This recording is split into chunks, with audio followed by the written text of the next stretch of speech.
Huawei Nova Y90. As usual, same issue is LCD screen. Pansin naman ninyo, nandito yung dart spark nya. Minsan nagdi-display siya kasi ang problema is crack na yung top nya, kaya may mga black. And don't forget, subscribe to my YouTube channel, iBabe6792. Huawei Nova Y90. Issue is LCD screen and dart spark. Huawei Nova Y90 full disassembly, and yung tools na gagamitin natin.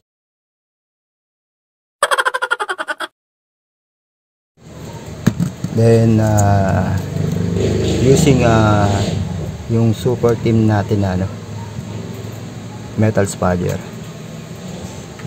at syempre yung improvise nating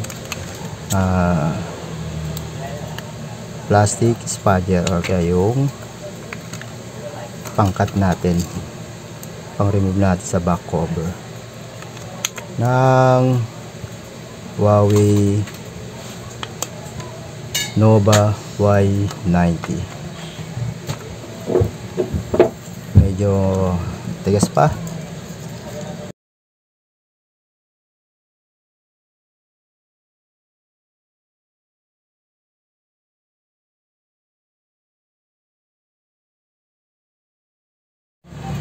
Yung second step natin at yung reminder natin para sa inyo, once na magkakat kayo ang part dito sa this part nung power button and volume down, volume up, nandyan din yung fingerprint nya. Also, ingatan nyo to, yung mga flex like nito, ito mga gold na ribbon or kaya flex, ingatan po niyan. Pwede kasi maputol once na nasabit dito sa ating plastic spudger o kaya yung improvise. Ang ginagamit yung iba kasi ginagamit talaga metal pero karamihan ang ginagamit ng mga cellphone technician is ganito talaga. Ito yung mga ngayon alternative na tools, disposable, at as in hindi naman siya nakukuha rin naman sa mga tempered glass, sa mga ceramic made, kaya iingatan niyo yan. Then remove natin yung plastic cover. Medyo matigas lang, pero kaya naman ang ating kuko pandikit. Then release lang natin yung battery para matanggal ko yung motherboard. And kailangan natin i-release lahat. Also to sa niya, controller nung power switch, LCD, board connector, and also yung ingatan nyo madami siya or kaya may masundot, antenna and Wi-Fi wire connection. Then i-check ninyo kung meron siyang mga screw, lock screw sa motherboard. Wala naman. I-remove natin. Remove natin yung motherboard. Anong oras na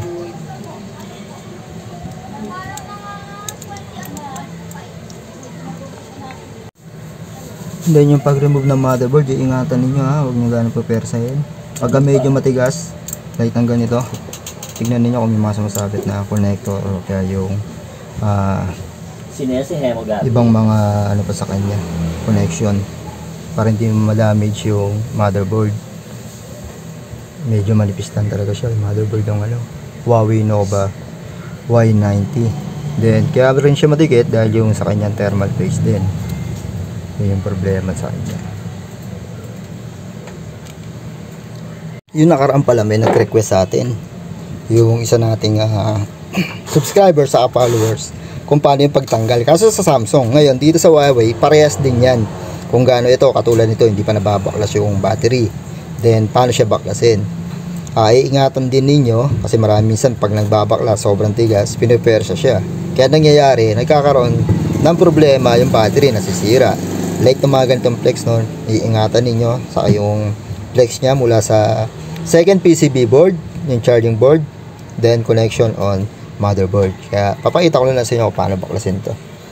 Yung iba ginagamitan talaga siya ng alcohol, lalagyan rito para lumambot yung pandikit dahil sobrang tigas yan. Pero ako kasi as usual, i-remove ko yung LCD, kaya iinitan ko lang siya ng hair blower yung LCD, then lalambot yung kanyang pandikit.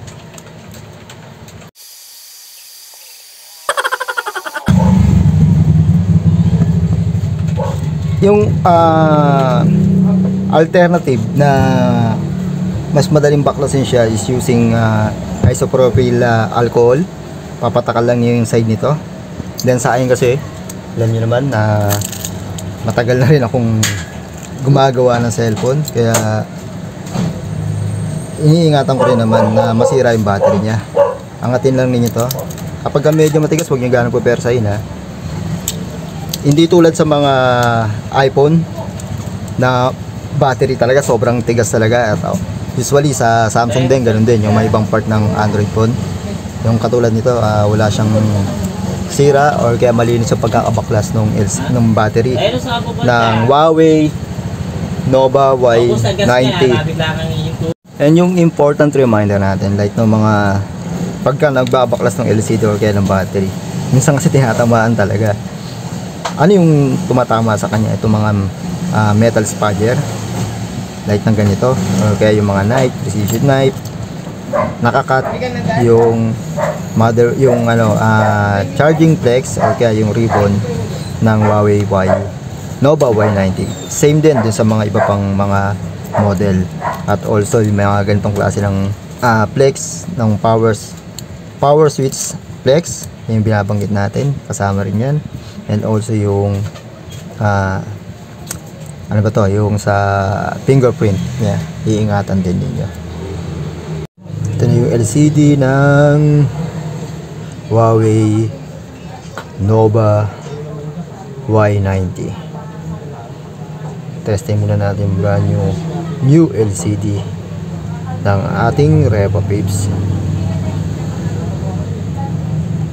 Alright, brand new LCD ng Huawei Nova Y90. Check this yung flex. Then remove ko lang tong cover plastic. Minsan nagkakaano rito, hindi na re-remove yan, at medyo malabo once na hindi na remove yung plastic na yan. Then how to fix or paano yung tamang paglagay ng LCD screen ng Huawei Nova Y90. Basta iingatan lang ninyo yung ribbon or yung flex nya once na naglalagay kayo, at tiyakin ninyo malinis yung LCD frame, yung bawat gilid ng lagay ng LCD, para hindi kayo mabasagan. Then connect lang natin tong connector ng LCD ribbon. Balik natin yung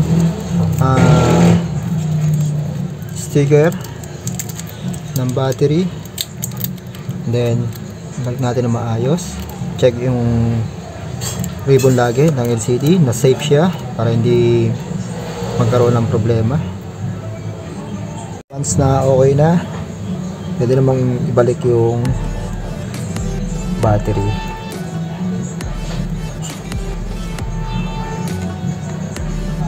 Basta okay na at lapat na, babalik na ninyo yung frame o kaya yung cover doon sa may motherboard. Then babalik na natin yung mga screw ng Huawei Nova Y90.